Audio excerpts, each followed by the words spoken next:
chers congressistes sont dans le hall en train de boire un café, de tchatcher, de parler d'autre chose, alors qu'ils savent pertinemment que ça commence à 11h30. Tous nos excuses. Donc je tiens à dire la bienvenue à mes chers maîtres, à mes chers confrères, à tout le monde. Je tiens particulièrement à remercier nos invités étrangers, français, le professeur Coran-Belli, Jean-François, le président de la Société française d'ophtalmologie, le professeur Kian Beretta, de Clermont-Ferrand, le docteur Cohen, notre grand ami, le docteur Hajej, qu'on a fait beaucoup travailler, on le remercie, et notre ami, l'enfant du pays, également, le docteur Zili Hakim. Je tiens à, encore une fois, dire la bienvenue à tous nos congressistes tunisiens qui nous ont fait le plaisir et l'honneur d'être parmi nous. Nos amis marocains, libyens, algériens et français. Et je tiens à remercier le comité d'organisation et en particulier deux piliers de cette comité. C'est le docteur Belajouzen et le docteur Haddad, avec qui on a accompli un bon travail, je l'espère. Je remercie enfin les golden sponsors, le laboratoire Alcon, le laboratoire TEA, les autres laboratoires et institutions pharmaceutiques telles que Abbott, Optique Distribution, Caducé, Mazelec, Essilor, Allergan, etc. et tous les autres qui ont permis, par leur soutien matériel et institutionnel, de faire réussir cette manifestation scientifique. Et enfin, je vous donne rendez-vous l'année prochaine pour le prochain congrès avec une nouvelle équipe qui, j'espère, dynamique, performante à souhait.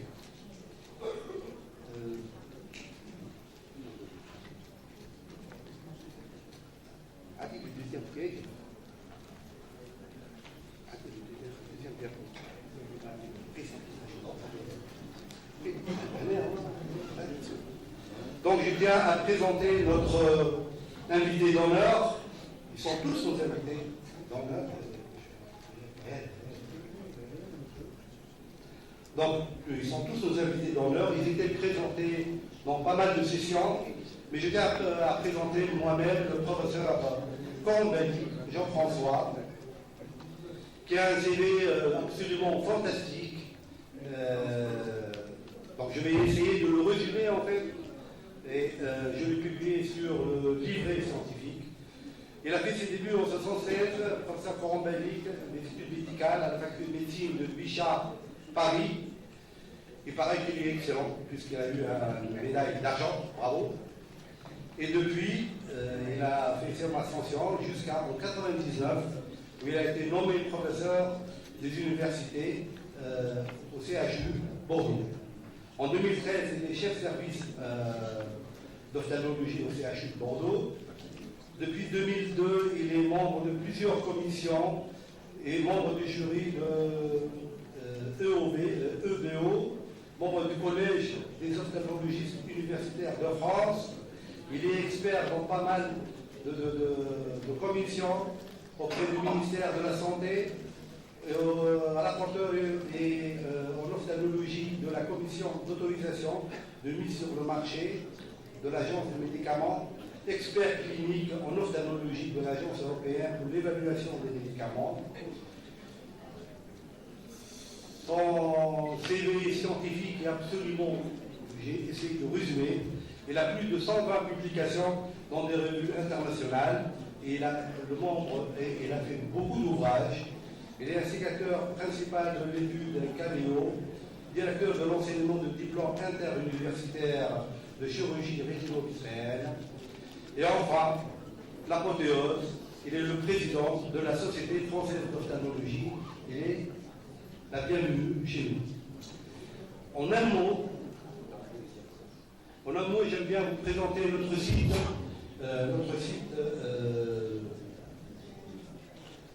Notre site et très vite, parce que le temps ne le permet pas. C'est un site innovateur, attrayant,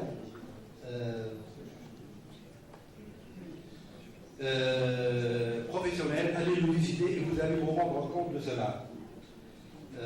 La nouveauté, il permettra aux confrères ophtalmologiques de suivre l'activité de la TOC, de notre association, mais également, on va essayer de mettre les mises au point et ça sera une plateforme d'avenir incontournable, c'est une nouveauté dans le domaine de l'ophtalmologie.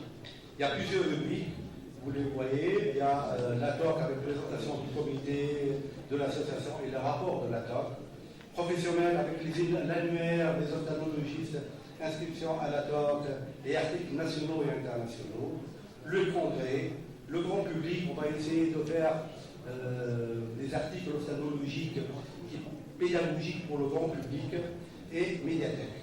Donc voilà notre site web et nous vous demandons de le visiter et de s'inscrire dans notre site. Merci à vous et sans plus tarder maintenant, je passe la parole à professeur Coron Bellic pour nous faire sa conférence concernant les nouveautés dans la chirurgie rétino-vétérienne en 2014.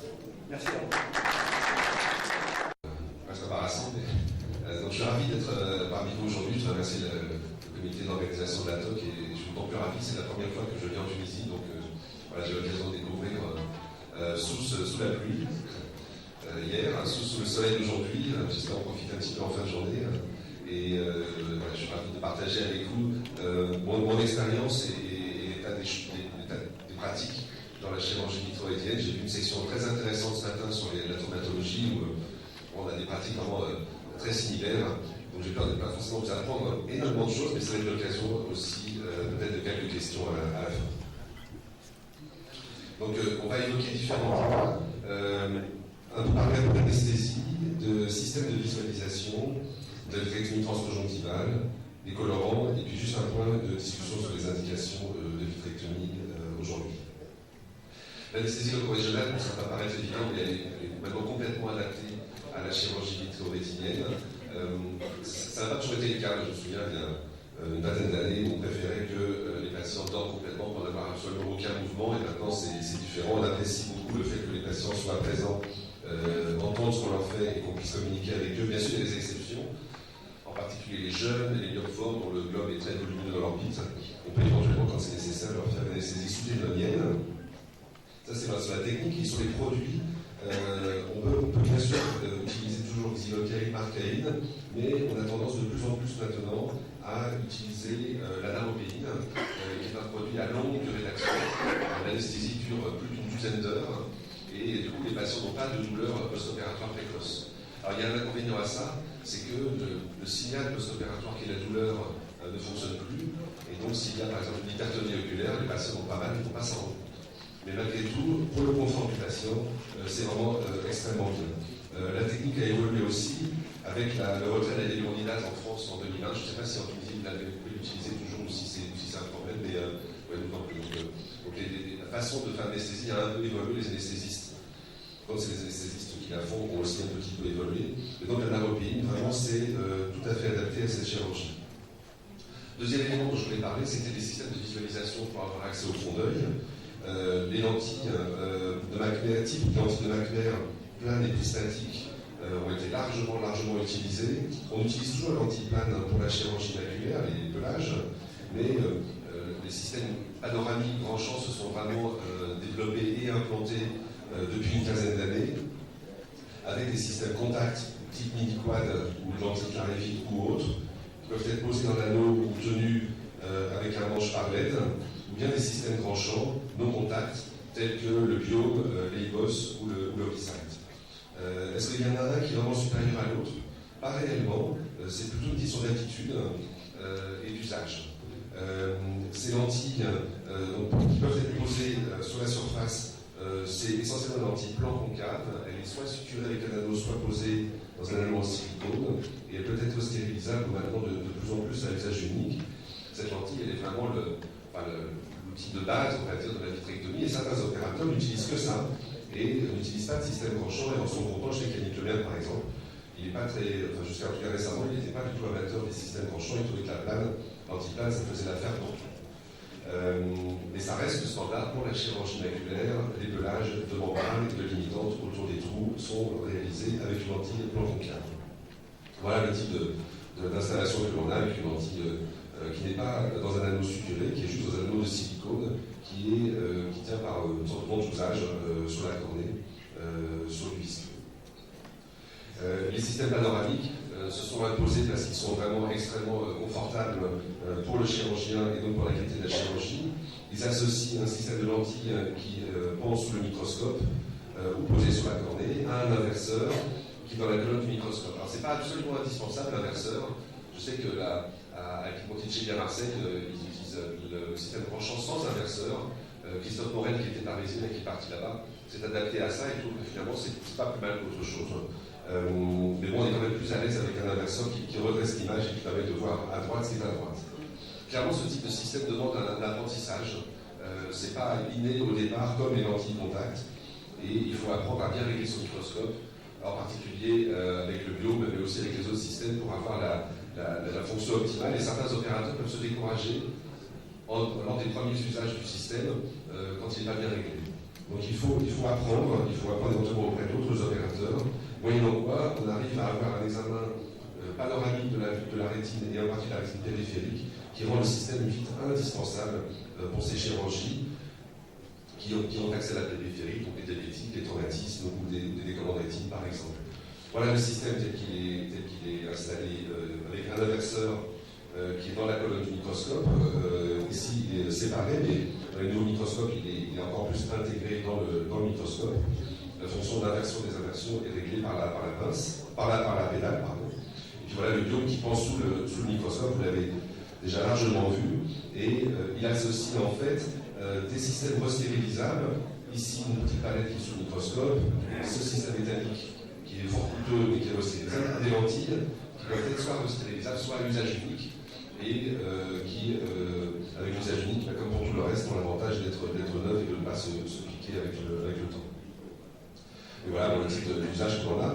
Au passage, la lentille non contact, qui moi a ma préférence, est très près de la cornée, et il faut donc ici arroser la cornée avec une substance visqueuse, un gel, pour éviter de devoir arroser avec de l'eau toutes les 30 secondes et projeter, éclabousser la lentille qui est au-dessus. Et pour rentrer et sortir les instruments de l'œil, il faut sortir la tête de la colonne du microscope, ce qui n'est pas toujours complètement évident. Donc il y a des avantages et des partisans du système non contact ou du système contact. C'est vraiment une question d'habitude. Nous, on a appris il y a maintenant une quinzaine d'années à travailler avec le biome et on est vraiment familiarisé avec le système non contact avec le biome. On est vraiment familiarisé avec ce système et du coup on l'aime bien. Parmi les avantages, on est totalement indépendant de l'aide.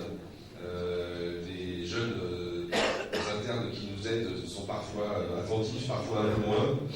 Donc là, l'aide peut dormir s'il veut et il n'y a pas de suture particulière à réaliser. L'arrosage de la cornée n'est pas problématique.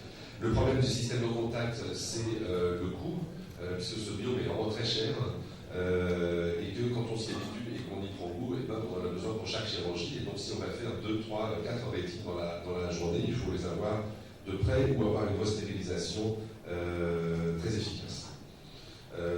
Les sclérotomies ne sont pas visibles, donc on a besoin d'écarter la tête du microscope ou de relever le biome, c'est pas dramatique. Ce d'autant que l'inverseur est motorisé à la pédale et donc on peut commander l'inversion et la désinversion. Donc ces systèmes sont vraiment extrêmement performants. Il faut apprendre à s'en servir et, comme je vous l'ai dit, pour la chirurgie maculaire, il y a toujours une place évidente, à mon avis, pour l'antiplane type Henri Landers. Attention lors de l'apprentissage au cristallin. On a vu tout à l'heure des jolies vidéos de chirurgie endoculaire, et c'est vrai que parfois on peut perdre son repère de hauteur avec ces systèmes panoramiques. Probablement quand on commence, mieux commencer avec des yeux pseudo-phaques. La vitrectomie transconjonctivale, elle s'est imposée rapidement, et là, quand on regarde un tout petit peu en arrière, ça a été quand même vraiment très très rapide, hein, puisque les premières présentations faites après les développements par Juan, c'est en 2001, donc il y a moins de 15 ans. Et les avantages initiaux qui avaient été promus, c'était pas de suture, on gagne du temps, les patients voient vite mieux. Et puis on peut le faire en ambulatoire et le concept était même de le faire at the office, c'est-à-dire dans le cabinet ou dans une salle dédiée du cabinet, mais plus dans un bloc opératoire. Ce concept de cabinet pour faire la vitrectomie a été un peu abandonné et puis revient maintenant dans certaines structures, en particulier aux États-Unis, où le coût d'un séjour en hospitalisation, même en ambulatoire, est très élevé, alors que quand ils le font au cabinet, ça ne coûte que ce que le chirurgien veut prendre comme honoraire.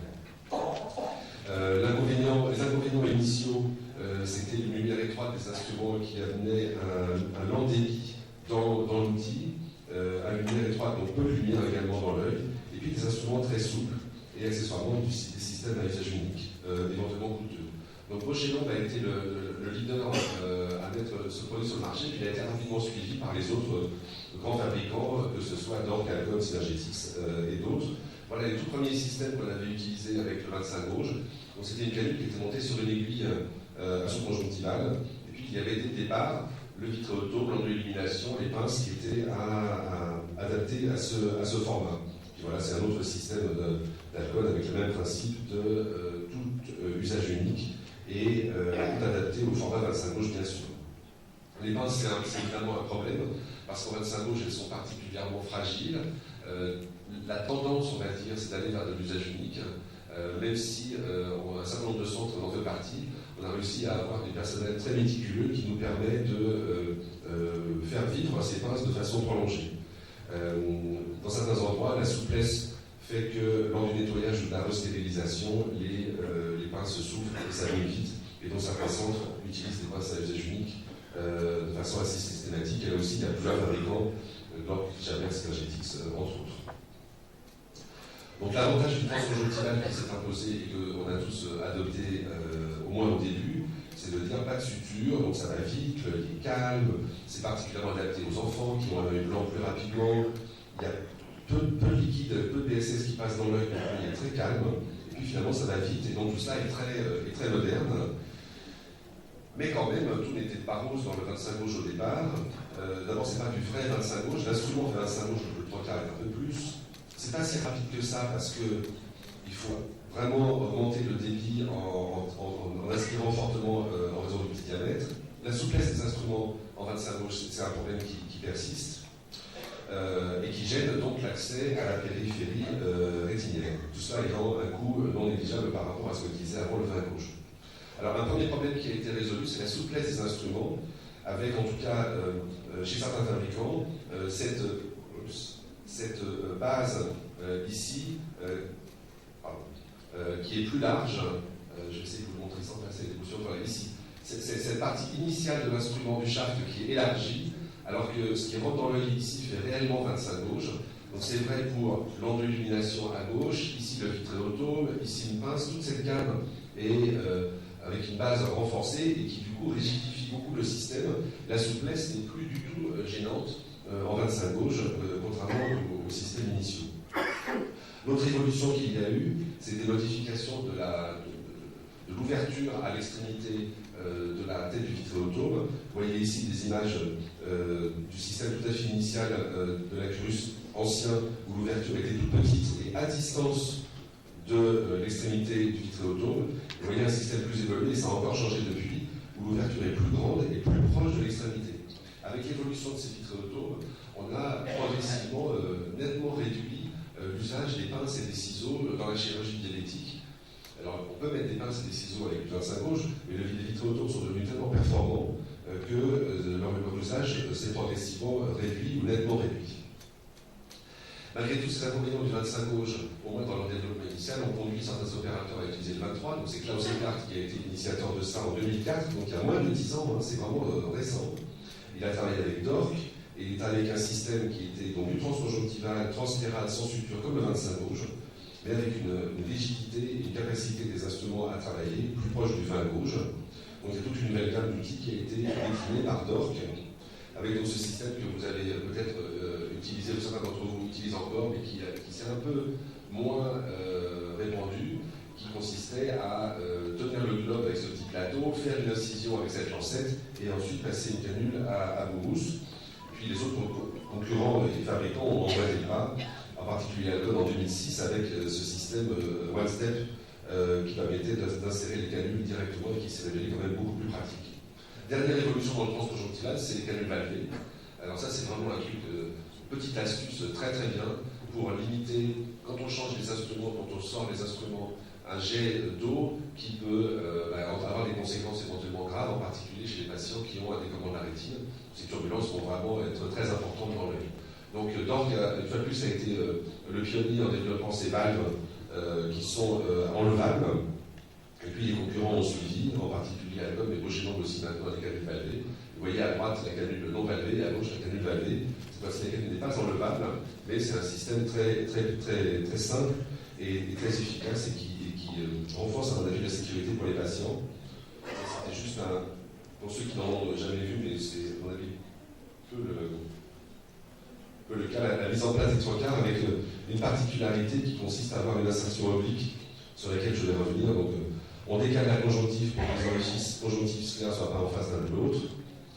On est oblique à environ 45 degrés, on traverse et éventuellement soit on se redresse, soit on continue en oblique pour avoir la mise en place du trocar qui est réalisé. Et voilà, donc c'est vraiment, comparativement à ce qu'on faisait avant, où il fallait désinsérer la tronche, cautériser, faire l'orifice et tout, c'est fait vraiment en 3 secondes.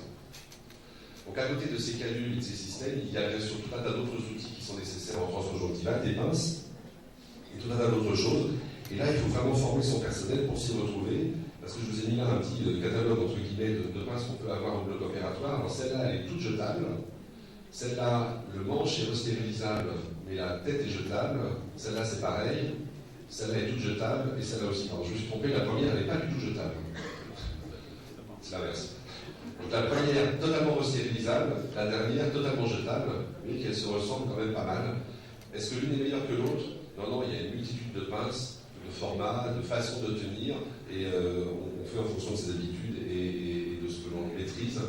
Il n'y a pas vraiment de modèle qui est extrêmement supérieur aux autres.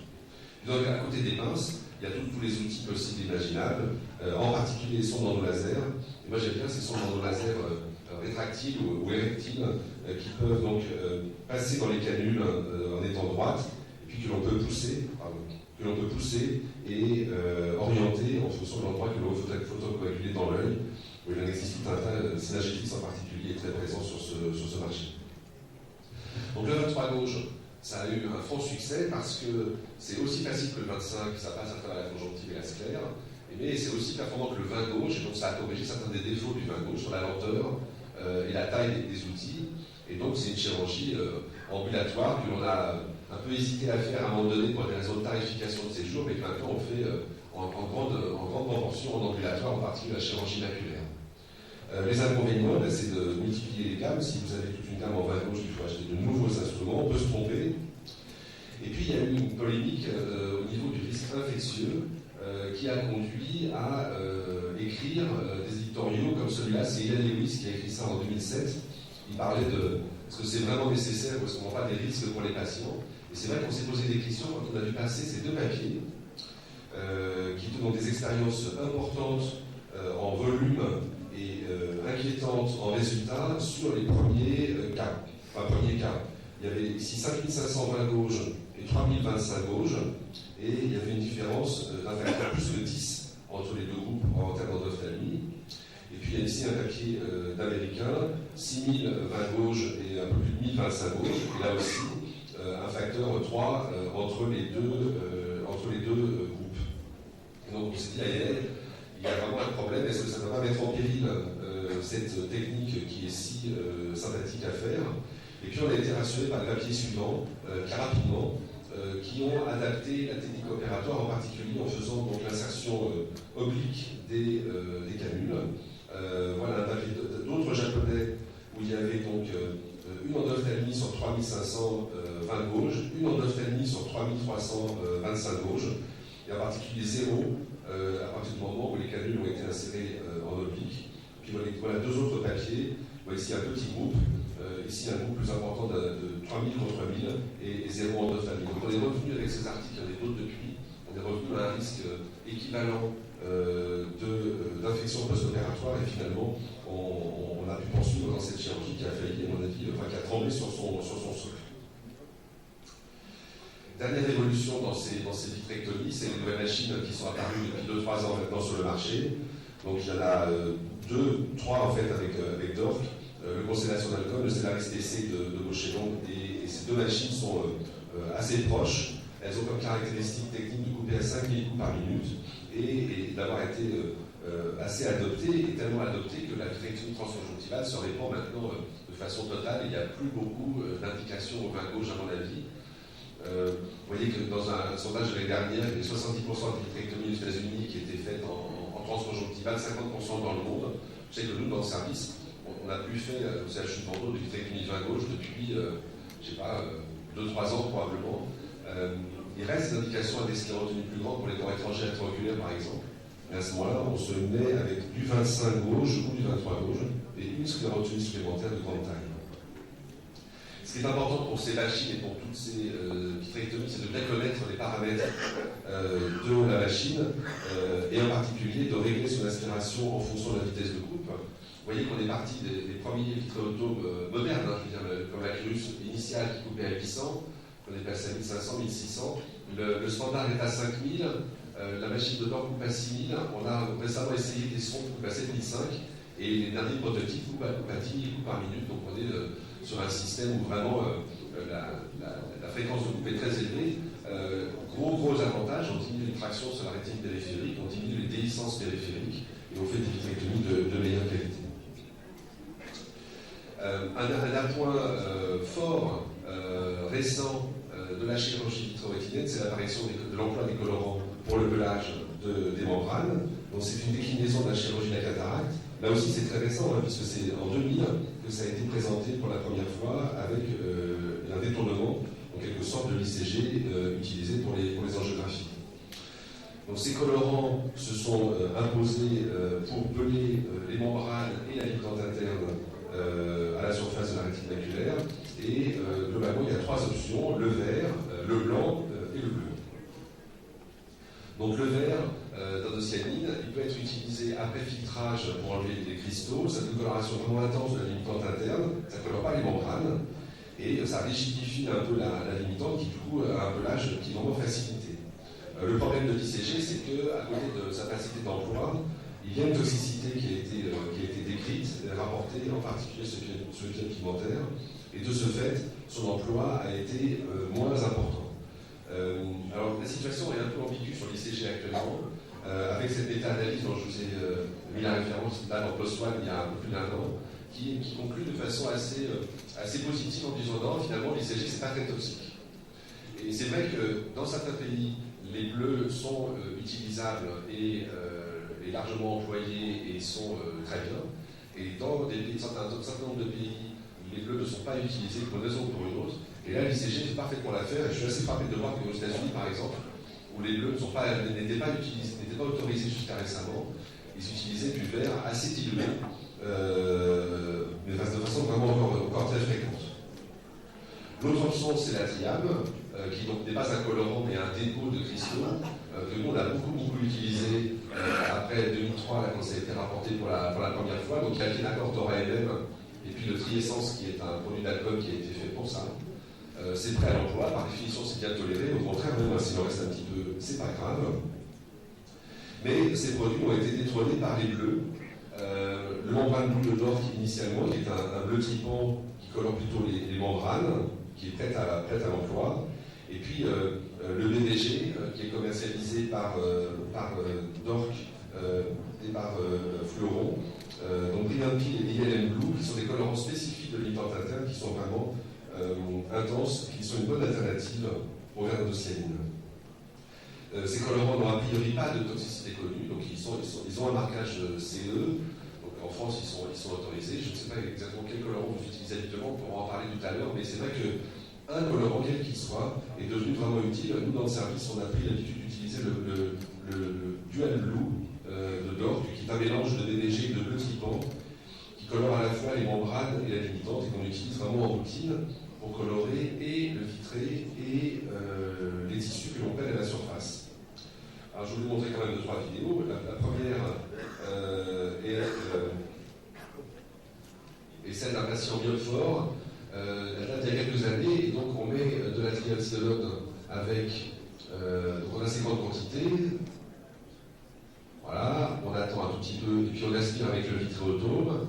Et chez ce patient Myophore, on avait repéré qu'il y avait une membrane, mais on la voyait pas très bien sur l'OCT pour une fois. Et à la pince, donc voilà, je commence à saisir ce qui me semble être un relief et qui est recouvert par les cristaux de Trial-7. Et vous allez voir qu'à ma grande surprise, ce qui va venir, c'est pas la rétine, mais c'est un tissu très épais. Voilà. Donc ce n'est pas de la membrane, c'est probablement un cortex vitréen résiduel à la surface d'un œil qui présentait un schisme maculaire. Et donc ce tissu très épais, il est donné progressivement, il se détache assez facilement, plus facilement qu'une membrane, beaucoup plus facilement que la limitante. Il est bien visualisé avec les cristaux du trialstone, et du coup le pelage la qualité du pelage est grandement facilitée. C'est quelque chose qu'on aurait probablement pu faire, mais de façon beaucoup plus difficile et hasardeuse, sans colorant. Voilà, donc on le prend par un bout et par l'autre. Au passage, chez Myophore, certaines pinces ne sont pas assez longues, tellement le fond d'œil est loin au fond. Et il existe maintenant des pinces extra longues pour aller peler les surfaces du pôle postérieur chez ces patients. Donc il y a des pinces adaptées Myophore en fait. Voilà, donc le tissu est récliné sur le côté, le pôle postérieur est complètement dégagé de tout cela, et on peut ensuite prendre le vitréotome. Vous allez voir, on va le ramener un petit peu sur un seul endroit. Voilà. Et puis ensuite, on va prendre le vitréotome une fois que tout ça sera bien rassemblé. Voilà, donc c'est une pince à menstrier. C'est une pince crocodile, c'est un petit con qui fait ça là. J'aime assez cette pince stérilisable. Voilà, avec le vitréotome, on va retirer tout cela. Alors pour le coup, sortir ce type de membrane par les canules, en particulier les canules valvées, c'est pas du tout évident. Il vaut mieux le manger dans la cavité vitréenne. Le bleu donne des images absolument superbes. Alors évidemment, on choisit toujours les jolis cas, mais voilà le cas d'un pelage de limitante sur le bord d'un trou. Et si la coloration bleue n'apparaît pas très intense au départ, une fois qu'on a commencé à peler, l'intérêt de la coloration devient vraiment complètement évident pour poursuivre le pelage, être sûr qu'on ne laisse pas de lambeaux et qu'on fait bien le tour de la rétine maculaire. La pince, là, c'est une pince de Tano, de synergétique, c'est une pince asymétrique, qui est aussi pas mal du tout. Voilà, donc la limitante, je l'ai pelée en un seul grand fragment. Et puis, dernière chose, on peut se servir du bleu pour visualiser le cortex vitréen et puis recolorer en bleu encore. Voilà, donc là j'ai injecté du bleu sur un œil dont je n'étais pas très sûr que la vitrectomie soit complète, et assez rapidement je me rends compte qu'il reste effectivement une couche de cortex un peu morcelée. Ça rejoint un petit peu le côté Myophore tout à l'heure, et probablement schizisme du vitré, ou apparenté schizisme du vitré. Voilà, il y a un tissu gélatineux partiellement coloré par le bleu que l'on n'aurait vraiment pas du tout identifié sans coloration, et qu'on va pouvoir progressivement soulever avec le vitréotome. On est en 25 gauche là, je crois. Voilà, donc on soulève, et en même temps, vous allez voir la membrane épicrétienne va venir au centre. Voilà, le cortex vitréen et la membrane étaient adhérents et ne faisaient qu'un. Et donc, avec le vitréotome simplement, on peut le soulever en totalité et le resséquer sans multiplier les entrées et les sorties d'instruments qui sont toujours une source de danger. Voilà. Donc là, la couche hyaloïde postérieure membrane est retirée.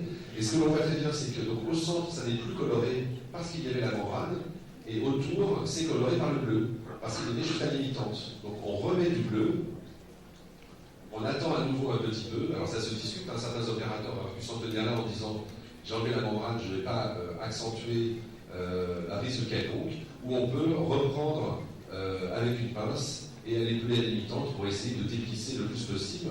Et vous voyez que grâce au bleu, on a une coloration très utile, très confortable du tissu que l'on va peler. Assez souvent, ces membranes se déchirent un petit peu et on les voit vraiment beaucoup mieux. Si vous en doutez, ou si vous voulez vous faire votre propre opinion, ce que je vous conseille de faire, c'est vous peler comme vous faites d'habitude. Et une fois que vous avez fini le pelage, vous mettez du bleu. Et là, vous allez vous rendre compte, avec horreur et humilité, qu'il en reste. Pas toujours, hein, mais assez souvent, il en reste.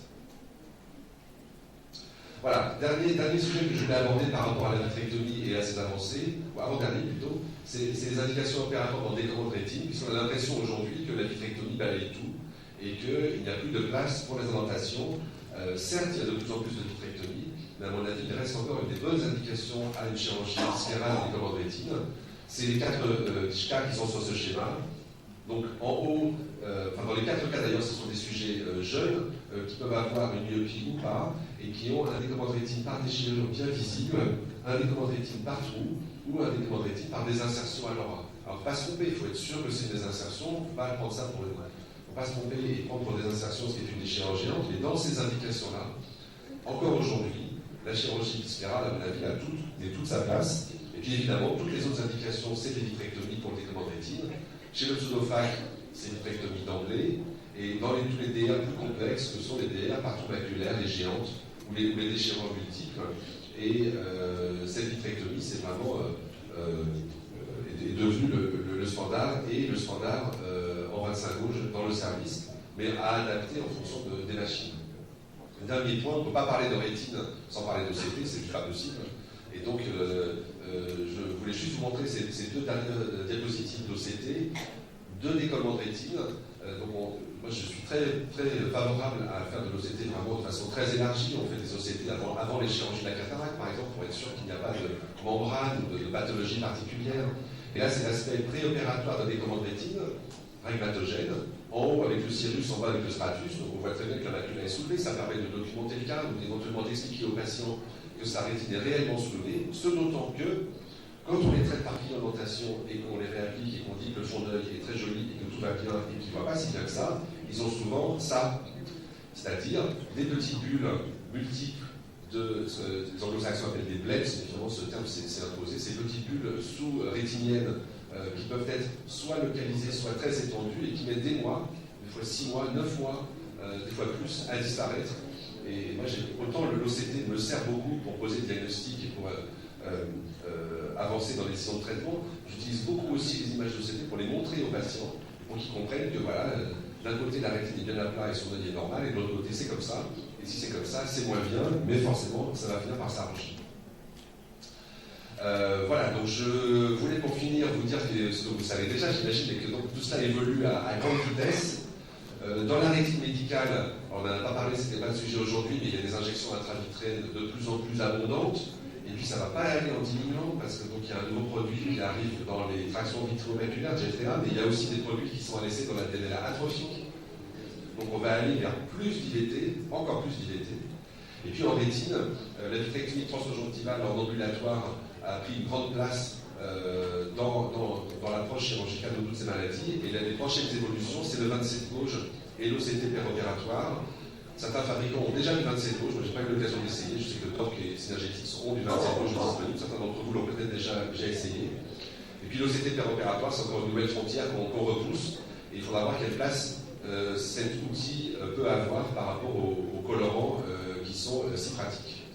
Voilà, je vous remercie pour votre attention et merci encore pour la excellente conférence de mise au point sur la chirurgie rétino-vitréenne. Maintenant, c'est une conférence sans discussion, ce sont des mises au point, donc il n'y a pas à discuter. Si vous avez des questions en privé, vous pouvez les poser à notre ami. Maintenant, on passe au symposium antibioprophylactique dans la chirurgie oculaire, et j'invite le professeur Combellic et le professeur Maïs de venir. Professeur Combellic, est-ce que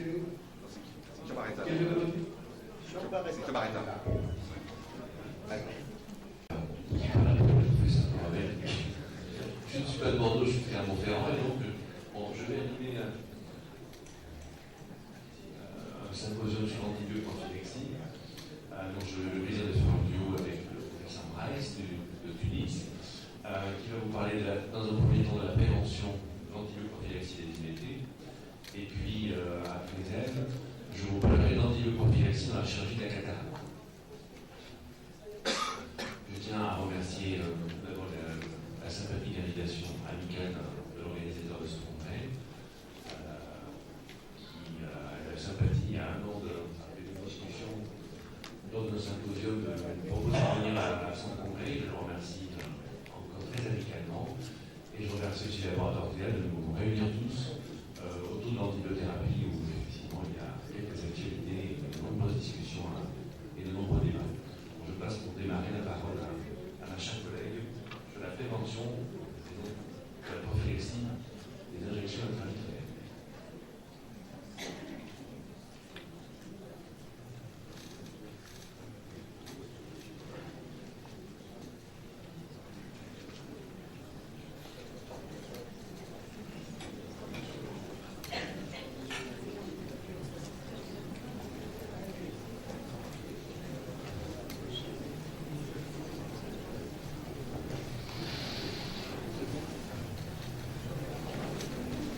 remercier les laboratoires Théa pour leur invitation. Le nombre d'injections intravitréennes a nettement augmenté ces 10 dernières années avec l'avènement de molécules anti-angiogéniques qui ont prouvé leur efficacité dans le traitement de nombreuses affections, notamment la dégénérescence maculaire liée à l'âge, la rétinopathie diabétique et les occlusions veineuses rétiniennes. Le traitement est souvent lent, avec une nécessité d'injection répétée toutes les 4 à 6 semaines. La principale complication reste l'endophtalmie qui, bien que rare, constitue une complication grave et de mauvais pronostic. Quelle est l'incidence des endophtalmies après injection intravitréenne? Cette incidence est très faible. Elle varie, selon la littérature, de 0,05% dans les études Marina et encore à 0,16% dans l'étude Vision. Une méta-analyse qui vient de paraître dans Retinal 2011 trouve une incidence de 0,049%, donc inférieure à 0,1%. Donc c'est une incidence qui est très faible comparativement au nombre d'injections pratiques. Qu'en est-il de notre expérience? Donc, nous avons commencé les injections intravitréennes en 2006, soit un total de 3486 injections. Sur ces 8 ans, nous avons recensé 2 endophtalmies, soit une incidence de 0,05%, ce qui rejoint l'incidence de la littérature. Dans ces endophtalmies, le prélèvement était négatif dans un cas, et dans l'autre cas, nous avons isolé un staphylocoque epidermidis. Et ces 2 endophtalmies ont évolué favorablement. Quels sont les agents responsables de ces endophtalmies? Cette même méta-analyse a permis d'isoler un germe dans 52% des cas, et les organismes retrouvés étaient par ordre décroissant le staphylocoque coagulase négatif dans à peu près 2 tiers des cas et le streptocoque dans 1 tiers des cas. Une autre étude a comparé le profil bactériologique des endophtalmies post-injection intravitréenne à celui des endophtalmies post-chirurgie de la cataracte. De cette étude ressort que le streptocoque est significativement plus fréquent dans les endophtalmies post-injection intravitréenne d'anti-VEGF qu'après chirurgie intraoculaire, comme le montre le tableau. Ces germes seraient d'origine oropharyngée, ce qui nous amène à respecter certaines recommandations, à savoir il faut éviter de parler, de tousser, de renifler lors de l'acte, c'est-à-dire lors de l'injection intravitréenne, et surtout porter un masque chirurgical. Comment minimiser au mieux ce risque d'endophtalmie? Les conditions d'asepsie constituent bien sûr, comme vous le savez tous, la première règle à respecter. Donc ces injections doivent être pratiquées au bloc opératoire ou dans une salle dédiée pour les injections. Il faut des champs de table stériles, des champs stériles pour l'œil, du matériel et des compresses stériles. Et bien sûr, il faut insister sur la désinfection de la région périoculaire à la bétadine et l'instillation de la bétadine dans le cul-de-sac pendant au moins 2 minutes. Pour la prescription d'antibiotiques par voie topique, là, il n'y a aucun consensus, ça reste controversé. L'usage d'antibiotiques en collyre encadrant les injections intravitréennes est plus que répandu avec des protocoles très divers, pré- et post-injection. La Société américaine des spécialistes de la rétine rapporte que plus que 80% des spécialistes de la rétine prescrivent l'antibiothérapie en post-injection. Maintenant, y a-t-il vraiment un bénéfice à la prescription de cette antibioprophylaxie, surtout que les études récentes ne montrent pas de réduction du risque d'endophtalmie? Il y a une étude qui vient de paraître dans Ophthalmology 2014. C'est une étude rétrospective à propos de 117 171 injections intravitréennes. Dans cette étude, ils ont comparé 2 groupes de patients, l'un ayant reçu une antibioprophylaxie, l'autre non, et il semblerait ne pas y avoir de différence significative entre les 2 groupes. Maintenant, l'utilisation indiscriminée de ces antibiotiques risque d'augmenter la résistance au niveau de la flore bactérienne conjonctivale. Et plusieurs études se sont intéressées à l'étude de résistance. Donc, citant cette étude publiée en 2011, c'est une étude randomisée, contrôlée, qui a montré que l'exposition répétée de la flore oculaire et nasopharyngée va permettre aux antibiotiques topiques de sélectionner des souches résistantes. Une autre étude, publiée en ophtalmologie 2012, à propos de 82 de 40 patients, 29 traités par trimethoprim polymyxine et 11 traités par fluoroquinolone. Là aussi, l'utilisation répétée des fluoroquinolones par voie topique après injection intravitréenne a permis d'entraîner une augmentation significative de la survenue de résistance bactérienne, donc 63,6% dans le groupe traité par fluoroquinolone contre 32,1% dans le groupe contrôle. Enfin, une étude publiée en 2010 qui a également étudié le développement des résistances au niveau de la flore conjonctivale et nasopharyngée. Là aussi, il y a une augmentation des résistances aux fluoroquinolones des 3e et 4e générations post-utilisation de fluoroquinolone en post-injection. Maintenant, quel antibiotique prescrire? Si on va prescrire un antibiotique, il faut privilégier soit un aminoside, soit un macrolide et réserver les fluoroquinolones à des infections plus sévères. Donc là, avec l'augmentation des résistances, il faut quand même éviter de prescrire des fluoroquinolones.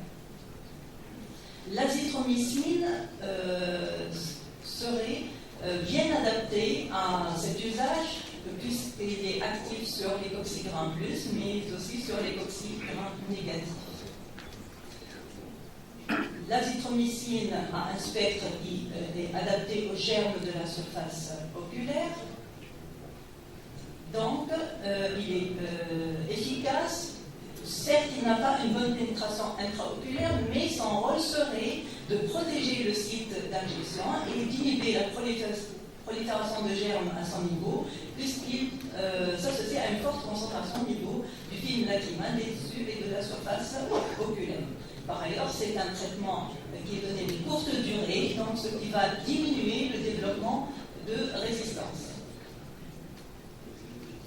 Une étude a été publiée en 2012 qui a comparé l'antibioprophylaxie par azithromycine et l'oxacine dans la prévention des endophtalmies post-injection intraoculaire.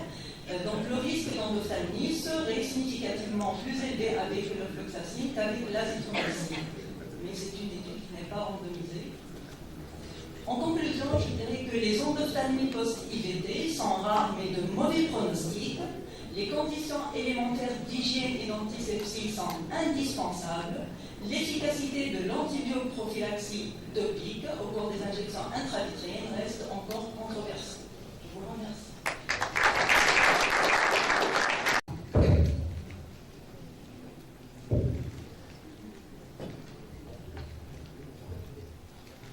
Donc, effectivement, on va voir dans l'ensemble l'antibioprophylaxie de la chirurgie de la cataracte. Je crois que voilà, cet incident dramatique qu'est l'endophtalmie vient normalement clôturer une relation qu'on a pu établir entre patients, une relation de confiance, on est là pour lui rendre service. Et l'enjeu est bien sûr important, et de temps à autre, et trop fréquemment, ça peut se terminer en catastrophe, comme le montre cette photographie. Alors, à titre un petit peu, j'arrive les GIFO d'interactivité. Combien y a-t-il de chirurgiens actifs en chirurgie de la cataracte dans la salle? Est-ce que vous pouvez lever la main? Chirurgien global. Everybody? Alors, normalement, la question suivante, vous l'avez deviné, combien ont eu d'endophtalmie post-opératoire? Je suis le seul? Dans votre vie de chirurgien, on va pas passer dans la chronologie. Personne? Jean-François, pas vu? Zéro? Bon, ça me rassure, je suis pas le seul. Donc effectivement, vous l'avez tous vécu, une relation de confiance, une prise en charge d'un patient, et dans le rare, trop fréquemment, ça peut aboutir à une catastrophe. Donc effectivement, l'endophtalmie est vraiment une complication dramatique de la chirurgie de la cataracte qu'on va voir ensemble. On va essayer pour le patient et pour nous, bien sûr, essayer d'éviter. Les conséquences fonctionnelles sont variables, souvent dramatiques sur le plan fonctionnel, mais encore de temps à autre, ça peut être la perte anatomique de l'œil, quand il y a un délai de prise en charge dramatiquement long. Et en France, où grosso modo le nombre de chirurgies augmente, entre 600 et 700 000 actuellement, on table d'arriver à 800 ou 900 000 d'ici 4-5 ans. L'incidence, en fonction des études, est entre 0,21% à 0,38% avant toute prophylaxie intracrânienne.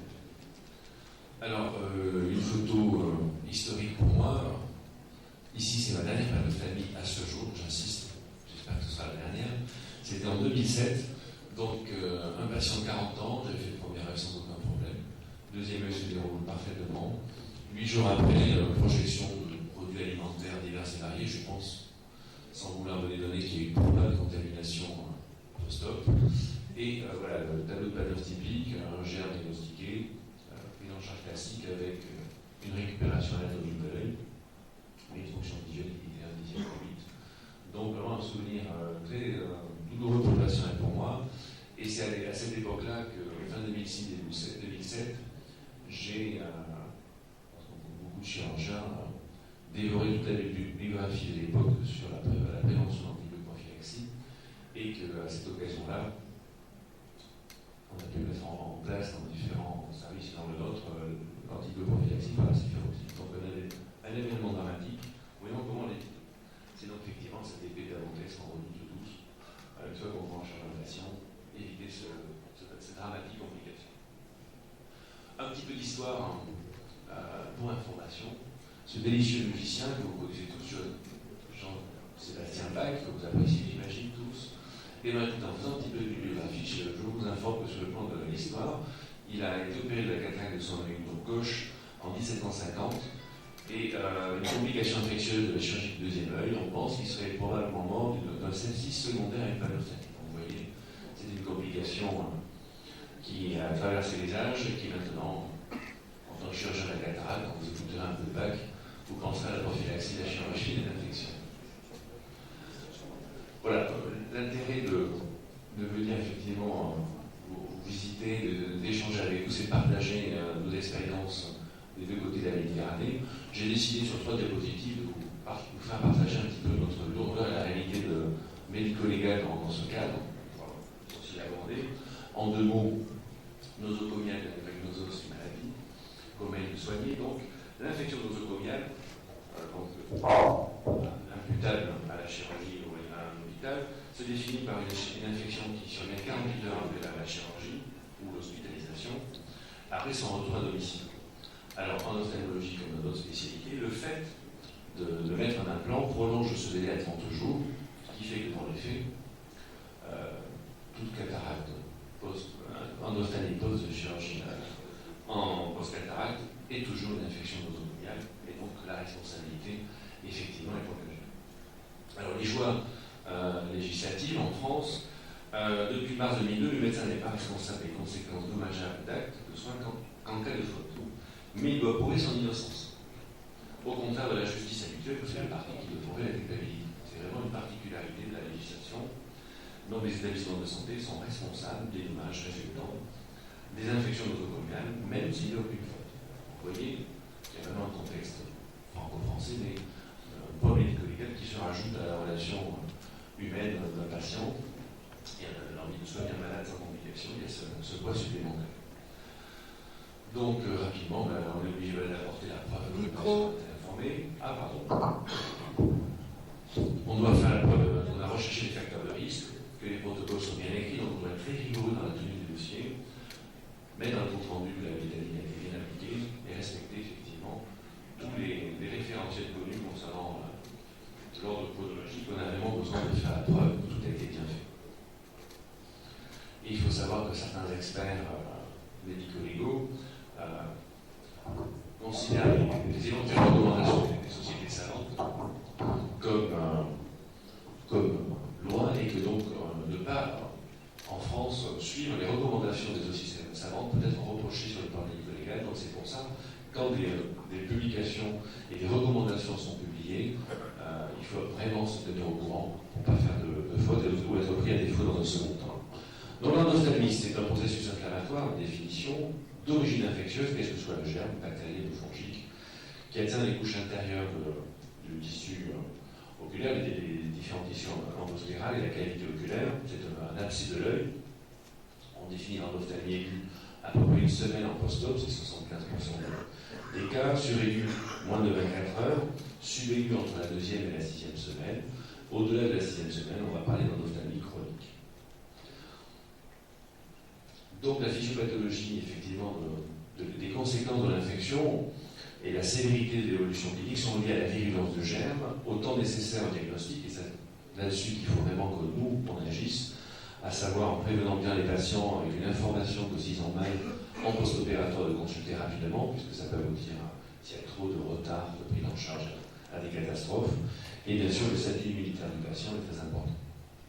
Même, comme disait Pasteur, le microbe terrien, c'est le terrain qui est doux, c'est une réalité, il faut bien évaluer avant d'opérer le terrain immunitaire et tous les facteurs de risque du patient. Alors, quelles sont les sources classiques d'infection dans la chirurgie de la cataracte? Number one, c'est la flore de la surface oculaire du patient, ça c'est clairement établi, c'est la flore de la surface oculaire, la première source des germes infectant l'œil en post-chirurgie de la cataracte. Les contaminations dans les instruments de l'environnement chirurgical font partie des éléments pouvant être impliqués. Bien sûr, toute survenue de complications péropératoires chirurgicales est un facteur de complications et d'augmentation de la fréquence de l'infection. Élément très important, on l'a vu dans l'exposé de Jean-François Corbani, la qualité de la cicatrisation de l'abord chirurgical, augmenter le risque d'infection dans l'électrectomie, c'est bien sûr la même chose en chirurgie de la cataracte. La qualité de la cicatrisation et la construction de l'incision sont très importantes par rapport au risque de contamination. Et enfin, un élément, j'insiste, souvent négligé, c'est l'état des lieux des paupières. La présence de blépharite ou d'infection des pores libres en préopératoire est un facteur de risque reconnu, source de germes qu'il faut éviter de négliger et bien le prendre en charge en préopératoire. Quels sont les germes retrouvés lors des PADOV? C'est essentiellement des grammes positifs, 94%, Staph epidermidis, Staph aureus, Streptocoque, Entérocoque. On voit une majorité de staphylocoques, on confirme bien l'origine au niveau de la flore de la surface oculaire. Donc les endophtalmies sont avant tout bactériennes. Et encore une fois, 82% des bactéries de l'endophtalmie proviennent de la surface oculaire du patient. Donc c'est sur cet endroit que doit se porter toute la prévention. Juste une étude française, l'état des germes, la répartition des germes en 2009 en France, on retrouve une répartition tout à fait similaire avec Staph epidermidis et Staph aureus en majorité. Alors ça c'est une réalité française et européenne. On peut simplement observer que les choses sont pas exactement pareilles à l'échelle du monde. On voit ici qu'en Angleterre on a la même répartition, en Hollande pareil qu'en France. Et par contre, on voit qu'en Inde et en Chine, augmentation des grammes moins et des infections fongiques, donc les germes sont pas tout à fait les mêmes, donc il y a des variations, bien sûr, en fonction des habitudes et de l'environnement. Alors, un petit peu d'histoire de l'incidence de l'endophtalmie au cours de la chirurgie. On voit ici, dans les années, il y a un petit pointeur ici. Ici, alors pour le panneau de droite, je peux pas envoyer la salle de côté, on a l'apparition, on voit une tendance à la diminution de l'incidence des endophtalmies. Ici, entre 80 et 90, c'est la transition, diminution qui correspond au passage de l'extraction extracapsulaire à la phaco. Puis on voit ici, à ce point-là, autour des années 90, donc, la tendance à la baisse, la tendance à s'inverser avec une réaugmentation de l'incidence des panophtalmies liée en fait à la transition des incisions en cornée claire.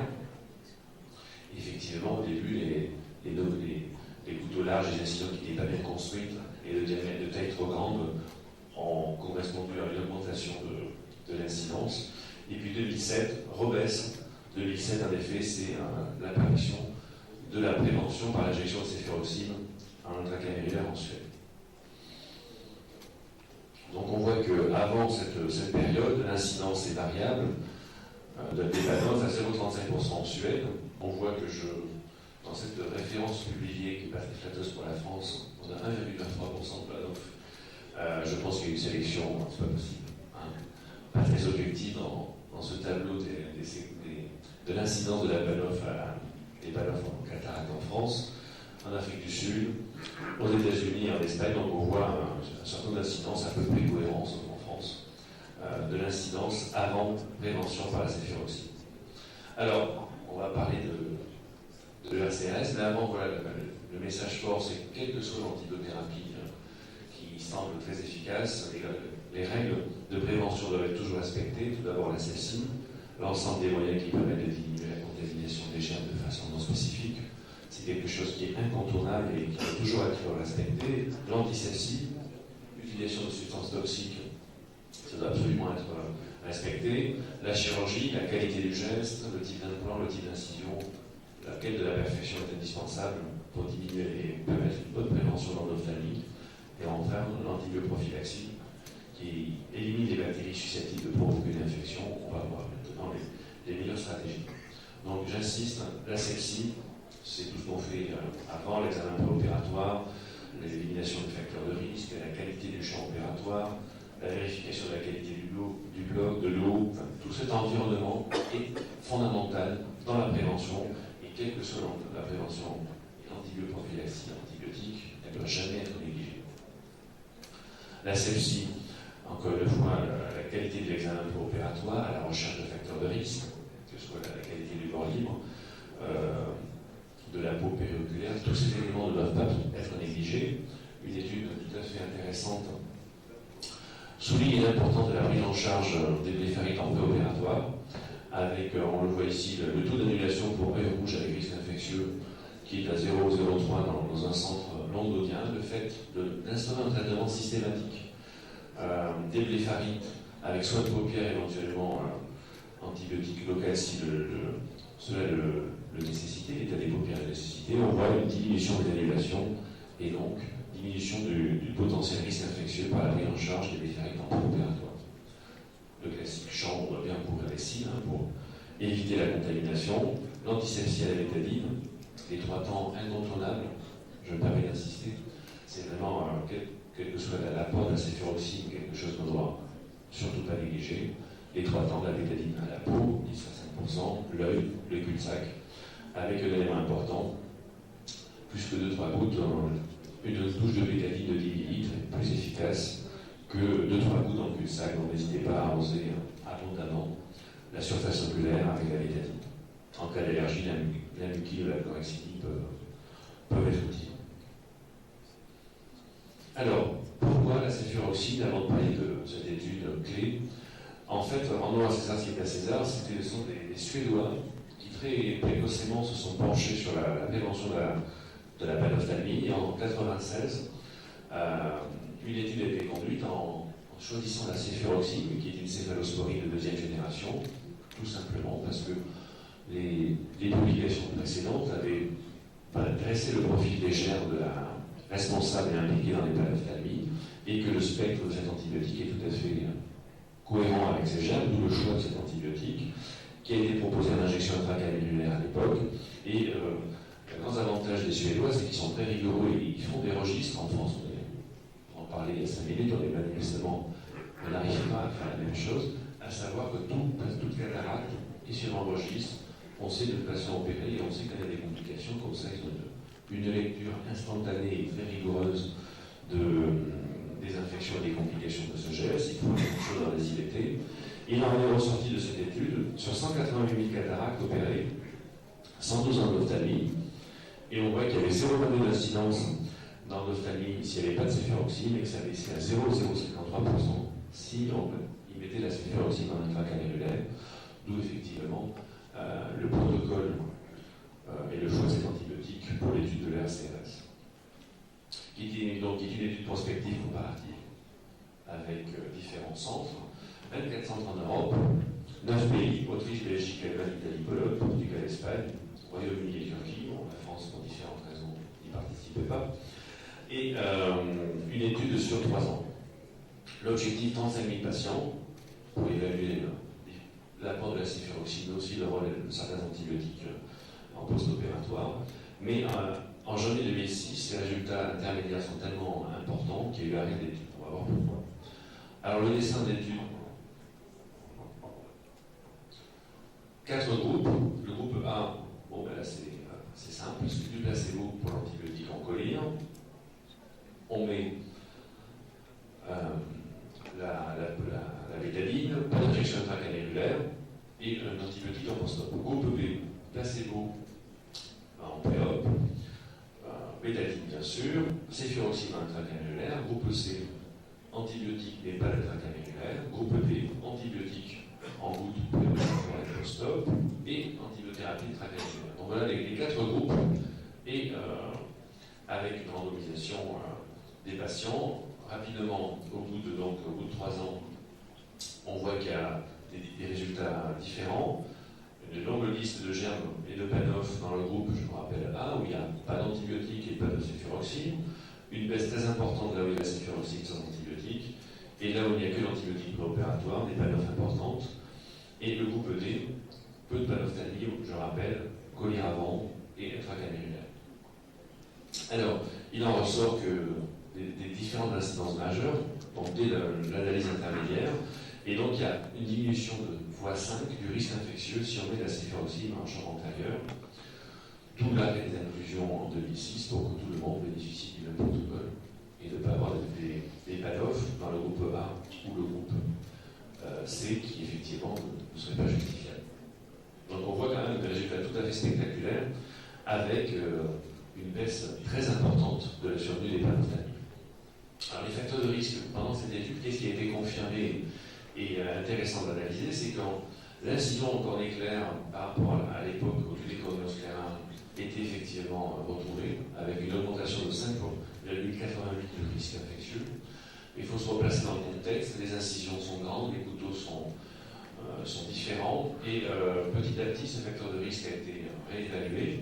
Et une étude qui vient de sortir en 2013, encore des Suédois, avec des nombres de patients très importants, permet de voir qu'avec la progression des techniques, la diminution des tailles des incisions en dessous de 2 mm, ce facteur ne ressort plus, donc une incision cornéenne parfaitement construite, petite incision, il y a moins de risque. À l'époque, les implants silicone ressentaient comme facteur de risque de PANOF, et actuellement, dans l'étude suédoise, les implants acryliques, éventuellement hydrophobes, voilà, le choix de l'implant est un peu plus homogène, ne ressent pas comme facteur de risque. Et par contre, les complications chirurgicales ressortent, bien sûr, une rupture de capsule. C'est 4,95 le risque infectieux est augmenté s'il y a une complication, confirmé par l'étude suédoise de 2013 avec à 3,65. Donc on voit que la qualité de la chirurgie reste très importante. Donc on est en 2007. 2007, cette information diffuse. C'est la publication de ces résultats. Très rapidement, les 9 pays de l'étude, plus la France, l'Afrique du Sud, Singapour, la Californie, tous se mettent à mettre au point la céphuroxime à l'utiliser. Un sondage dès 2009 montre que le pourcentage de chirurgiens qui utilisent la céphuroxime monte pour atteindre 75% sur un panel de plus de 800 chirurgiens dans le HCRS. Un sondage intéressant aux États-Unis, 84% des chirurgiens seraient prêts à utiliser la céphuroxime si elle est un produit industriel accessible, ce qui n'est pas le cas. Et donc en 2011, après ces publications, en France, on a les recommandations de la SAPS, qui sont l'antibioprophylactique de la chirurgie de la cataracte. Voilà, c'est une recommandation, donc on est plus que tenu de les respecter. La céphuroxime est reconnue comme intéressante et plus que conseillée en prévention de l'ophtalmie dans la chirurgie de la cataracte. En cas d'allergie aux bêta-lactamines, facteur de risque, on est autorisé à faire de la lévofloxacine, un comprimé la veille et un comprimé à 2-3 heures avant la chirurgie. S'il y a une rupture des capsules et qu'il n'y a plus de tavanie préopératoire, on est autorisé à faire en pré-op de la lévofloxacine en intraveineux pour que les choses se précisent. Et pour les autres chirurgies, lévofloxacine, un comprimé la veille, un comprimé à 2-3 heures avant. Voilà un petit peu ce qui est depuis 2011 et fait partie des règles, des recommandations en France. Les colliers, ils ne sont pas recommandés en préopératoire sauf pour la chirurgie réfractive, une goutte, 1 heure avant la chirurgie. En post-opératoire, Ils sont recommandés encore, et comme vous le voyez aussi, pour les injections, les IVD, il y a une recommandation post-IVD de faire une prévention des infections. Par contre, les recommandations de la SACS ne recommandent pas d'utiliser les antibiotiques en injection sous-conjonctivale ou dans les paires d'irrigation. Mais on est en 2011, et en 2011, il n'y a que des préparations magistrales hospitalières, il n'y a pas de produits industriels, donc voilà, des conseils de fabrication de la céphuroxyme, des dilutions. Je crois qu'on pourra en discuter s'il y a des questions après la présentation. Donc voilà, à l'époque, l'AFSAT nous donnait des protocoles, des recommandations de comment préparer la céphuroxyme à la bonne concentration, qui est de 10 mg par millilitre pour injecter 1 mg, soit 100 microlitres. Il faut qu'il y ait 1 mg de céphu dans la chambre antérieure. Ici, c'est l'incidence sur la chirurgie de la cataracte de l'utilisation de cette céphuroxyme en France. On voit qu'il y a une rapide progression insidieuse, même avant les recommandations. Il y a l'information diffuse en France. En Suède, il se confirme avec plus d'1 million de patients opérés de l'intérêt de la céphuroxyme, avec des registres année après année, on voit vraiment la diminution de l'incidence des PANOF dans la chirurgie de la cataracte en Suède, pays initiateur de cette prophylaxie. Depuis 2007-2011, les recommandations font tache d'huile dans toutes les sociétés savantes, le Royal College, le RCRS. Une étude intéressante rapidement avant de conclure, c'est l'étude américaine, où voilà, ça en était sur le continent européen. Qu'est-ce qui se passe aux États-Unis? Et les publications de 2013 montrent qu'il y a eu Schorstein s'est posé la question de l'approche par la céphuroxyme de la prévention de la panophtalmie. Et on voit que ces résultats sont tout à fait concordants, à savoir qu'avant le titre en 2007, il y a 0,31% d'incidence de la panophtalmie, chiffre proche de l'Europe. Pendant une période de 2007 à 2009, il excluait tous les patients allergiques à la pénicilline ou à l'étalagamine en général, et n'injectait pas quand il y avait une rupture de calcul postérieure. Et on voit quand même, malgré cela, une baisse de l'incidence de la panophtalmie. Et à partir de 2010, il ne se pose plus de questions, tous les patients sont injectés, même s'il y a une rupture de calcul, et on voit que l'incidence continue de baisser. Alors, cette étude est intéressante puisqu'elle confirme ce qui est vrai sur le continent européen l'été. Aux USA, c'était une notion nouvelle aux États-Unis à l'époque, et qui apporte une information pour laquelle on n'est pas sûr d'avoir tous le bon choix, c'est qu'il semble qu'il n'y ait pas de toxicité, pour en discuter, et que la rupture de calcul n'est pas une contre-indication à l'injection de céphuroxyme à une bonne dilution, à une bonne concentration. En fin 2013, la Société européenne publie ses guidelines, où effectivement, elle avait déjà depuis 2007 sensibilisé à l'intérêt de la céphuroxyme, mais la nouveauté effectivement c'est que l'Agence européenne de médecine a donné l'autorisation de mise sur le marché à la PROCAV, commercialisée par les laboratoires TEAC, et donc la préparation industrielle de la céphuroxyme, qui est effectivement une reconstitution rapide, où avec 50 mg, on met 5 ml, attention, mais il ne faut pas faire n'importe quoi, mais du sérum salé et pas de BSS, mais d'obtenir une dilution à bonne concentration qu'on a pu injecter en chambre antérieure. Un petit dilemme, c'est que faire face à l'allergie de la céphuroxyme, puisque ça existe, c'est rare. 2 cas ont été publiés de choc anaphylactique et de réaction allergique importante après l'injection intracamérulaire de céphuroxyme. Bon, les Suédois, eux, ils disent que l'allergie à la pénicilline et la céphuroxyme n'est pas suffisante comme contre-indication. Ils ne prennent en compte que les allergies réelles aux céphalosporines, la nucléase, même s'il y a des points communs avec les pénicillines. Et en cas d'allergie, ils conseillent l'injection de mofifloxacine 0,5% de vancomycine en chambre antérieure. Antibiothérapie polyrépée post-opératoire, ça c'est une notion un peu polémique pour conclure, c'est que l'étude suédoise retrouve un taux de panophtalmie équivalente quand on met la céphuroxyme classique, ici, mais ce taux ne change pas de façon statistiquement significative pour mettre un antibiotique avant, post-op, ou les deux. Donc ça pose des questions au jour d'aujourd'hui. Les recommandations, en tout cas en France, c'est de mettre un antibiotique en post-opératoire, mais les choses peuvent peut-être évoluer avec d'autres études. Il est temps de conclure donc, sur cette prévention de l'ophtalmie. J'insiste, l'asepsie, l'antisepsie ne doit jamais être négligée, même si on a de la céphuroxyme. Il faut avoir la quête d'une chirurgie parfaite, une incision cornéenne parfaite, un implant injectable semble mieux que les implants qui peuvent toucher la surface oculaire.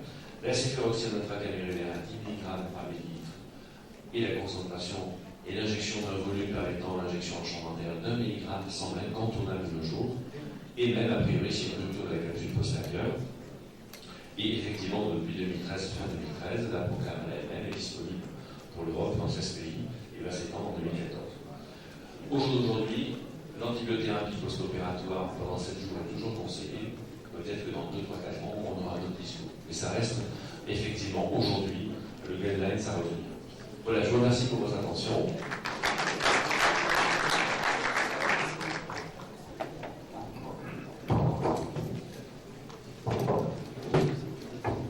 Et je vais aller à ce moment s'il y a une ou deux questions sur ce, notamment l'antibiothérapie des IVD, ma chère confrère.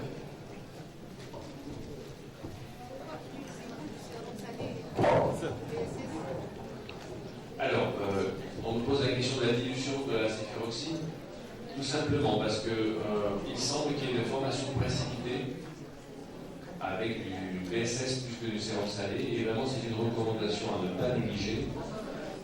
Utiliser le bon produit pour diluer la céfuroxime, c'est le sérum salé. Juste une recommandation, il y a eu il y a quelques années, c'était quelque chose que j'ai vécu pour avoir pris les patients en étant référent, des erreurs de dilution au bloc opératoire. C'est-à-dire que le médecin reste responsable de ce qui se passe dans son bloc. Une infirmière, au lieu de passer la céfuroxime qui était en rupture de stock, n'a rien dit et a donné de la gentamicine. Quand je vous laisse imaginer, j'ai vu les 8 patients post-opératoires, toxicité, minerais, endothélium, tout ça pour dire qu'on a un avantage avec la céfuroxime qui est indéniable, mais vous devez être absolument vigilant sur ce qui se passe. Pas d'Auvergne, mais revenir sur depuis la distribution et la mise à disposition de la Procam, 2 incidents. C'est-à-dire que le chirurgien pensait faire une prophylaxie de qualité, si ce n'est qu'il n'a pas vérifié le produit qu'on lui a donné pour diluer. Et je vous laisse deviner ce que ça peut donner quand on donne de l'eau désurisée et stérile, avec une osmolarité qui n'est absolument pas adéquate. Donc, antibiothérapie prophylactique a priori bien réalisée, injectée en chambre antérieure. Et j'ai été allé voir les 2 patients post-opératoires quelques jours après, avec un endothélium totalement détruit. Donc la céfuroxime, c'est quelque chose de très très bien. La Procam est très utile dans nos services et dans nos blocs. Par contre, le médecin reste responsable et doit toujours vérifier le produit qu'on lui donne pour diluer. Il y a des tas de syndromes, des syndromes inflammatoires qui ont été décrits, probablement peut-être liés au BSS et au précipité qui peut se former. Donc respectez bien le sérum, c'est fondamental. À 0,9%. Déjà, c'est bien précisé.